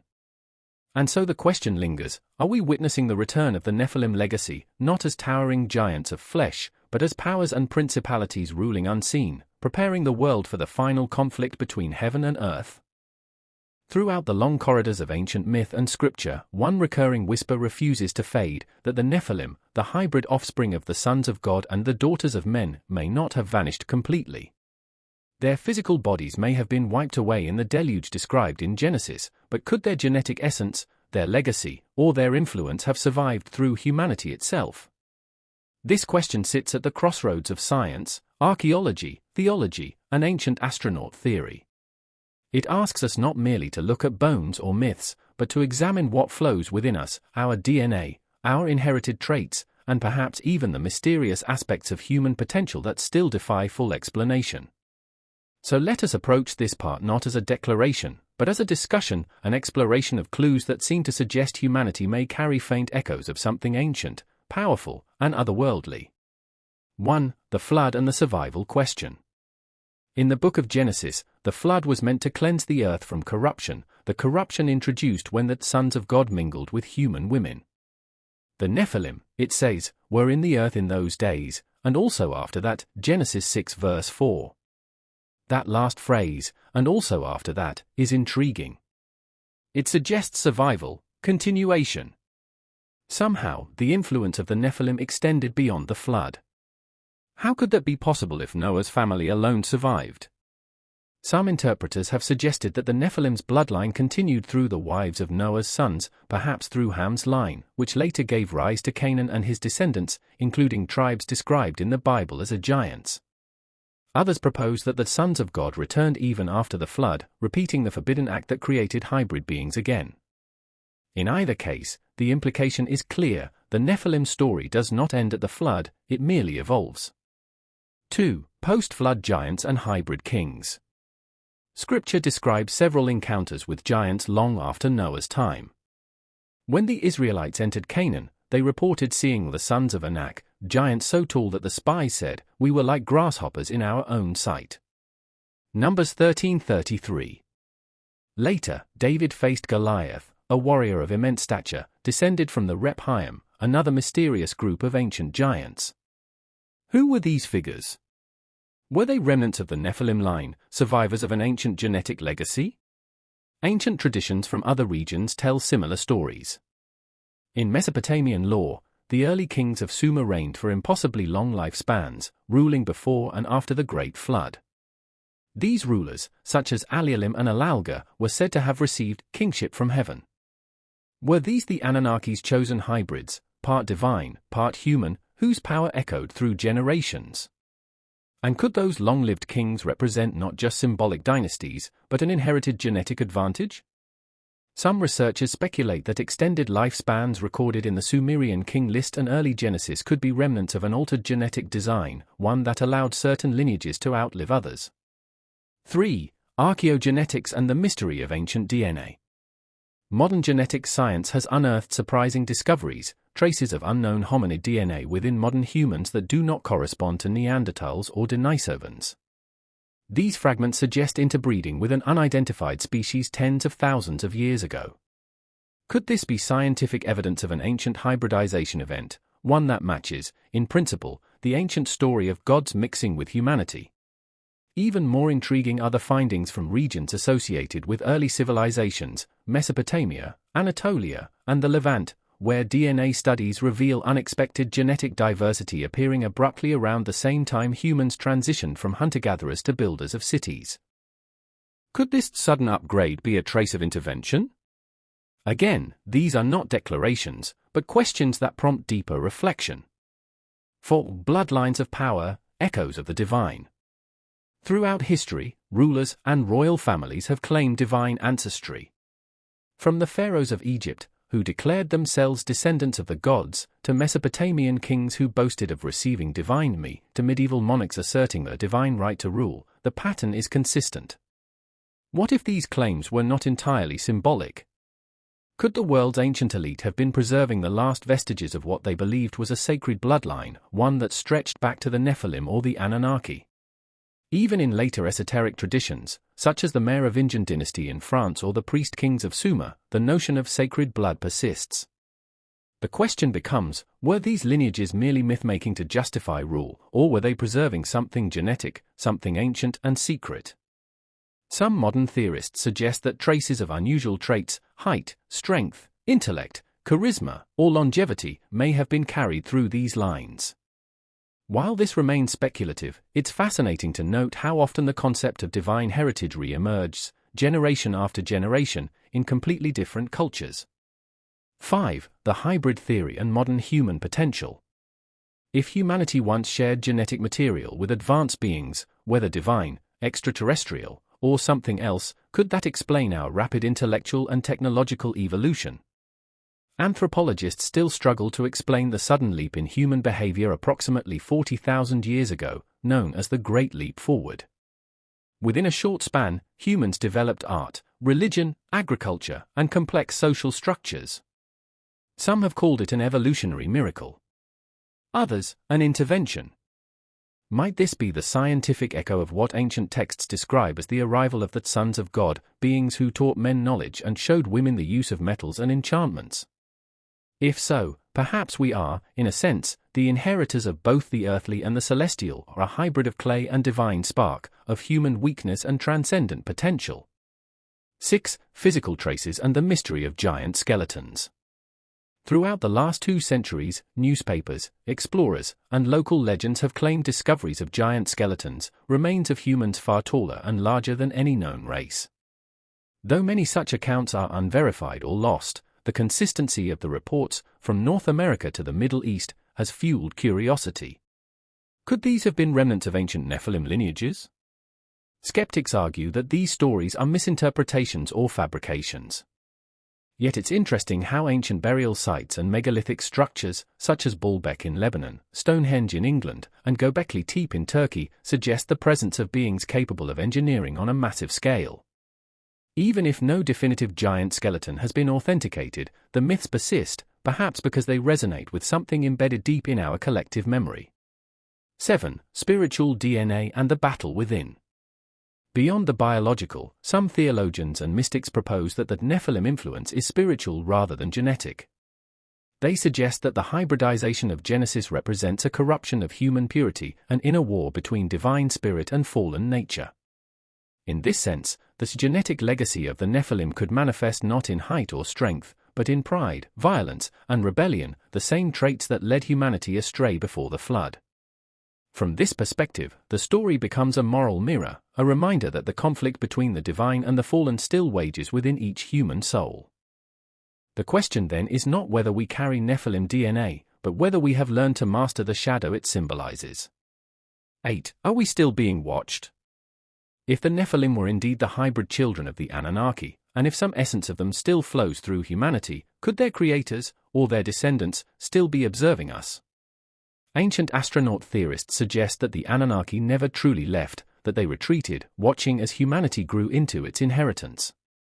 The question becomes, are modern humans still part of an ancient experiment, one that began with the fusion of heavenly and earthly beings? It's a haunting thought, that the story of Genesis 6 was not the end of contact, but the beginning of a cycle, one that might explain both our progress and our peril. 9. The genetic frontier, science meets scripture. As gene-editing technologies like CRISPR evolve, humanity is now stepping into the same realm that ancient texts attribute to the sons of God, the ability to alter life itself. Could it be that we are repeating the same pattern, becoming the architects of hybrid creation once more? If ancient warnings spoke of judgment following such tampering, what might that mean for us today? We stand at a moment in history when myth and science are converging. The ancient story of the Nephilim, once considered pure legend, now mirrors our modern dilemmas in genetics, transhumanism, and artificial intelligence. It invites us to ask, are we unknowingly becoming the new Nephilim? 10. Reflections. If the Nephilim were indeed hybrids, part divine, part human, then perhaps their legacy was never about domination, but about the challenge of balance, how to reconcile heaven and earth within a single being. Whether their DNA lingers in our veins or not, their story remains relevant because it confronts us with the same timeless question, what does it mean to be human, and where did that spark of divinity come from? Perhaps the true giants of the past were not measured in size or strength, but in the immensity of their struggle, to hold both divine wisdom and human frailty within one existence. Secrets buried in stone. As we approach the final chapters of this exploration, one question looms larger than ever. If the Nephilim were the hybrid children of divine beings and humans, what knowledge did they inherit, and what remnants of that knowledge have been buried, hidden, or lost to time? Throughout the ancient world, myths speak of civilizations possessing technologies and wisdom so advanced that modern scholars struggle to explain them. From megalithic construction to celestial observation, from metallurgy to mathematics, the remnants of these feats are scattered across continents, hinting at a civilization that may have transcended the limitations of ordinary humans. Was this knowledge the inheritance of the Nephilim, passed down from the Anunnaki? And if so, what secrets might still lie hidden, waiting to be rediscovered? 1. The builders of antiquity. Every culture that mentions giants also attributes them with extraordinary construction skills. The biblical account describes the Nephilim as mighty men of old, men of renown, Genesis 6 verse 4, and their Sumerian counterparts, the Anunnaki, were depicted as city builders and teachers. Sites such as Göbekli Tepe in Turkey, Tiwanaku in Bolivia, and Baalbek in Lebanon display engineering that seems almost impossible for their time. Massive stones were quarried, transported, and placed with precision that modern engineers still debate. In addition to size and placement, these sites exhibit astronomical alignment, pyramids and temples oriented to solstices, equinoxes, and celestial bodies. Could these have been designed not merely as monuments, but as repositories of astronomical knowledge? If the Nephilim possessed hybrid intelligence, human creativity fused with divine understanding, these monuments may have been their classrooms, libraries, or laboratories, encoding the secrets of the heavens into stone. 2. Forbidden knowledge in ancient texts. Beyond physical ruins, written records hint at technologies and knowledge that were considered too dangerous for common humanity. The Sumerian cuneiform tablets speak of the Anunnaki teaching humans the secrets of irrigation, metallurgy, and medicine. The Book of Enoch describes the Watchers revealing signs of the earth, all the secrets of the heavens, and enchanted knowledge to humankind. Interestingly, these texts emphasize that such knowledge was forbidden. Humanity was not meant to wield it freely. Misuse would lead to corruption, violence, and eventual judgment. Could this be the real reason the Great Flood was unleashed? Perhaps it was not only the corruption of morality but also the misuse of technology, a knowledge far beyond human capacity, that demanded divine intervention. 3. Metalwork and the Age of Giants. One of the most consistent clues to the Nephilim's technological legacy is metallurgy. Ancient myths attribute extraordinary metalworking to the giants and their divine ancestors. In the Book of Enoch, the Watchers taught humans how to forge weapons, craft armor, and manipulate precious metals. Archaeology shows that pre-flood civilizations may have had access to advanced alloys and techniques. Some artifacts, such as the Iron Pillar of Delhi in India, have resisted corrosion for millennia, baffling modern engineers. Others, like massive copper or bronze implements found in Middle Eastern tombs, seem far beyond the technological reach of the era. Were these the remnants of Nephilim knowledge, tools and materials that only the hybrid offspring could create? Or were they hints of an even earlier civilization, erased from history by the flood but leaving behind tantalizing artifacts as evidence? 4. The knowledge of the heavens. Another consistent thread in Nephilim and Anunnaki lore is astronomy. Ancient texts describe the sons of God observing the stars, understanding planetary movements, and calculating cosmic events. The Sumerians mapped planets and eclipses with astonishing accuracy. The Maya created calendars that tracked celestial cycles over thousands of years. Stonehenge and other megalithic structures aligned precisely with solstices and lunar events. This suggests a shared knowledge, possibly inherited from beings with advanced understanding of the cosmos. If the Nephilim or the Anunnaki were the original teachers, much of what humans call ancient astronomy may actually be a vestige of forbidden knowledge, a curriculum left behind for those capable of understanding it. 5. Subterranean cities and hidden kingdoms. Many myths and local legends speak of underground cities and hidden kingdoms. In the Middle East, Durinkui in Turkey is a sprawling subterranean city, carved entirely from stone, capable of sheltering thousands. Similar structures are found in Cappadocia, Mexico, and even the Caucasus.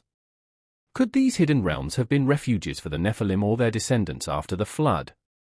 Perhaps these underground complexes preserved forbidden knowledge, artifacts, and even skeletal remains, shielded from human eyes and divine wrath. Stories of secret chambers in the Great Pyramid, Sacsayhuaman, and Tiwanaku may indicate similar intent, hidden repositories of wisdom left by those who had once walked as gods among men. 6. The mystery of ancient machines. Some researchers point to ancient texts and reliefs suggesting mechanical knowledge beyond what we would expect from pre-flood societies. The Sumerian texts describe devices that could lift heavy stones, control water, and manipulate celestial events. Some fringe interpretations even propose that these civilizations may have had primitive energy technologies, tools that could tap natural forces in ways modern science only understands partially today. Could the Nephilim have engineered these machines? If so, it would explain why so many ancient structures display uniformity, precision, and alignment that seems to defy human ability. The giants may have been the engineers, their divine heritage giving them insights beyond the reach of ordinary mortals. 7. Lessons from myths, technology as a moral test. The repeated warnings in myths and scripture suggest that technology without wisdom is dangerous. The Tower of Babel, often linked to Nimrod, represents not just architectural ambition but spiritual rebellion, the attempt to claim the knowledge of the divine for personal gain. Similarly, the knowledge imparted by the Watchers in Enoch was labeled forbidden because misuse leads to violence, corruption, and destruction. Perhaps this is a message that resonates today. The Nephilim and their technology were not inherently evil, but humanity's inability to wield such knowledge responsibly led to catastrophe, the flood being the ultimate reset. 8. Modern echoes of forbidden knowledge. Even in the modern era, discoveries continue to raise questions. Devices like the Antikythera mechanism, advanced alloys, megalithic precision cutting, and unexplained astronomical alignments challenge conventional narratives of technological progress. Could these be the echoes of Nephilim knowledge, preserved in fragments over millennia? Perhaps what we consider ancient human achievement is only a shadow of the technological mastery that once existed on Earth. And if so, it suggests that humanity is constantly rediscovering knowledge that was once commonplace to the giants, learning, often through trial and error, what they once understood innately.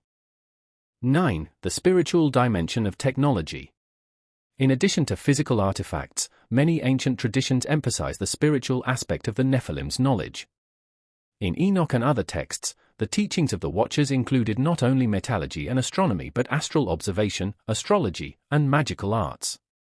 Could it be that the true technology of the Nephilim was as much spiritual as it was physical? That their power came not from tools alone, but from an understanding of the laws of creation itself? If this is true, it explains why the flood was not merely a physical reset, it was a moral and spiritual cleansing, designed to prevent knowledge without wisdom from destroying humanity. 10. Conclusion: lost, hidden, or waiting to be found.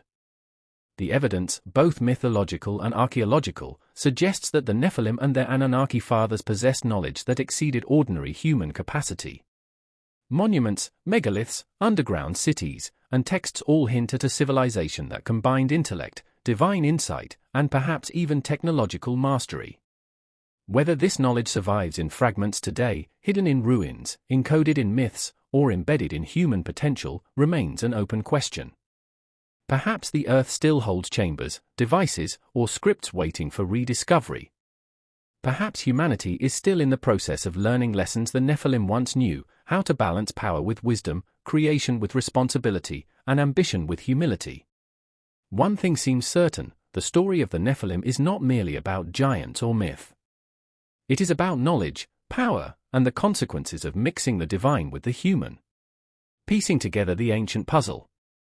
After 10 parts of exploration, we arrive at the final chapter in our journey through myth, scripture, and archaeology. The Nephilim, described as the hybrid offspring of divine beings and humans, have fascinated scholars, theologians, and enthusiasts for centuries. Were they real? Were they giants who walked the earth, taught forbidden knowledge, and shaped the course of human civilization? Or are they simply allegorical warnings about pride, rebellion, and the misuse of knowledge? The truth, as always, may lie somewhere in between. This concluding section seeks not to declare answers, but to weigh evidence, explore implications, and reflect on the enduring mystery of humanity's ancient past. 1. The historical and mythological record. Across continents and civilizations, stories of giants recur with remarkable consistency. The Bible speaks of the Nephilim, the Anakim, and the Rephaim. Sumerian texts describe the Anunnaki and their hybrid offspring, who imparted knowledge to humanity. Greek and Roman mythology recalls titans and demigods who interacted with humans. Mesoamerican and Polynesian legends describe colossal beings who shaped the earth and imparted wisdom. The repeated appearance of these beings in the myths of disconnected cultures suggests a shared memory of something real. Whether literal or symbolic, the Nephilim and their counterparts appear as a bridge between heaven and earth, a connection humanity has struggled to understand for millennia. 2. Archaeological hints of a lost civilization. Physical evidence adds layers to the story. Ancient structures, massive stones, and subterranean cities point to advanced knowledge. Göbekli Tepe, carved with precision 12,000 years ago. Baalbek, stones weighing over 1,200 tons, placed with uncanny accuracy. Ollantaytambo and Tiwanaku, complex megalithic sites aligned to celestial events. Derinkuy and Cappadocia, subterranean cities capable of housing thousands. Even when skeletal evidence of giants is scarce or contested, the sophistication of these sites suggests that the builders were more than ordinary humans, or at least had access to knowledge beyond their contemporaries. 3. Genetic and spiritual legacies. Part 9 explored the possibility that Nephilim genetics, or at least their spiritual influence, may have survived. Reports of unusual skeletal traits and extraordinary longevity. Genetic studies revealing unknown hominid DNA fragments in modern humans. Royal and priestly bloodlines claiming divine descent. Secret societies preserving esoteric knowledge, possibly inherited from ancient hybrid lineages. These threads suggest that the Nephilim's legacy may not be confined to history books, it may live on within human potential, whether in physical, intellectual, or spiritual forms. For technology and forbidden knowledge. The Nephilim, according to ancient texts, taught human skills that were considered dangerous or forbidden: metallurgy, astronomy, architecture, and spiritual arts. Structures like Stonehenge, the pyramids, and Baalbek may encode advanced understanding of geometry and celestial movements. Ancient texts hint at machines, mechanical devices, and knowledge of natural forces. Myths warn that such power is a moral test. Knowledge without wisdom leads to corruption. Perhaps the destruction of the pre-flood world was not only a punishment for sin but also a reset for technology that humanity was not yet ready to wield responsibly. 5. The spiritual dimension of the Nephilim. Whether or not giants walked among us in literal form, their story carries profound moral and spiritual lessons. Pride and rebellion, the Nephilim and the Anunnaki illustrate the dangers of seeking godlike power. Knowledge without wisdom, advanced understanding must be tempered with responsibility. Human potential, humanity may inherit both the blessings and the dangers of a hybrid legacy. In this sense, the Nephilim are not just an archaeological or mythological curiosity, they are a mirror, reflecting humanity's ongoing struggle to balance ambition, morality, and divine order. 6. Why the story endures. The Nephilim persist in the human imagination for several reasons. Universality of the myth, giants appear in every culture, hinting at a shared ancient experience. Physical remnants, monuments, megaliths, and artifacts inspire awe and provoke questions about human capability.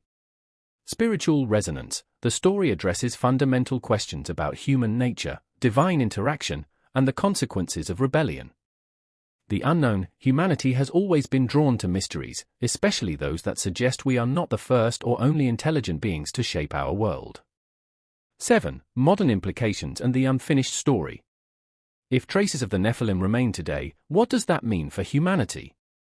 Consider science and genetics. Could we one day identify definitive markers of hybrid ancestry? Archaeology. Will undiscovered ruins reveal more about ancient giants or their technology? Spiritual awareness. Could recognizing this legacy inspire humanity to balance knowledge with wisdom? Perhaps the unfinished story of the Nephilim is a warning and an invitation, a call to explore, learn, and grow while remembering the consequences of pride and overreach. 8. Reconciliation of myth and history. The most compelling conclusion may be that the Nephilim are both myth and history, technology and spirituality, giants and human potential. Their bodies may be lost, but their influence survives in legend, ruins, and bloodlines. Their knowledge may be partially lost, but fragments remain in the monuments, texts, and scientific curiosities we continue to uncover. Their moral legacy persists, reminding humanity of the delicate balance between ambition, divine order, and ethical responsibility. In short, the story of the Nephilim is not merely ancient, it is ongoing. Humanity, in its search for knowledge, its conquest of nature, and its exploration of the heavens, is perhaps retracing the steps of those who came before. 9. Closing reflections. The Nephilim and the Anunnaki challenge us to question what we think we know about our origins. Were giants real? Did hybrid beings once walk the earth, leaving behind monumental ruins, secret knowledge, and traces of their bloodline? We may never know the full answer. Yet the journey through scripture, myth, archaeology, and modern science reminds us that the boundaries of human understanding are far from fixed. The Nephilim story is unfinished, not because it belongs solely to the past, but because it continues to unfold in us. Every discovery, every question, and every revelation brings us closer to understanding not only what came before, but what humanity is capable of becoming. Perhaps one day, we will uncover the final pieces of the puzzle. Until then, the giants of old remain a profound symbol, a bridge between the earthly and the divine, a reminder of the potential and peril of blending mortal and eternal, human and godlike. Giants walked the earth, the texts insist. They shaped empires, imparted knowledge, and challenged humanity to grow. The Anunnaki, the Watchers, and the Nephilim may be gone in body, but their story endures, in our myths, our ruins, our bloodlines, and our search for truth. And in that search, we may find the greatest revelation of all, the potential for humanity itself to rise, learn, and inherit the legacy of the giants responsibly.